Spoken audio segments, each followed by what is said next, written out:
ආයිබෝවන් ඉතින් හැමෝටම වෙනද වගේ වුණ අදත් මේ පොඩි විස්තරයක් කියන්න ආවේ අපේ ජොලියා සහෝදරයා මේ වීඩියෝ එකක් දාලා පොඩ්ඩක් මේක බලන්නකෝ කට්ටියත් එක්කම ඒකට හැමෝම මාව මෙන්ෂන් කරලා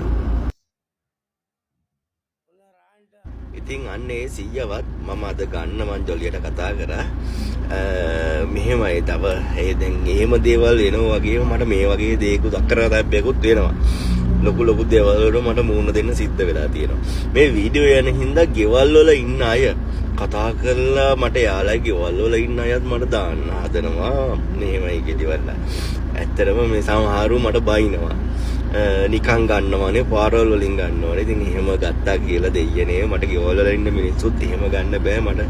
එහෙනම් ලොකු ගම්මානයක් වගේ තැනක් මට හදන්න වෙයි. ඔහොම දාන්න උනොත් එහෙම. ඒකින්ද පොඩ්ඩක් ඒ කට්ටිය පොඩ්ඩක් තේරුම් ගන්න මේ කවුරුත් නැති අය තමයි මම මේ විදිහට පාරෙන් ගන්නෙ.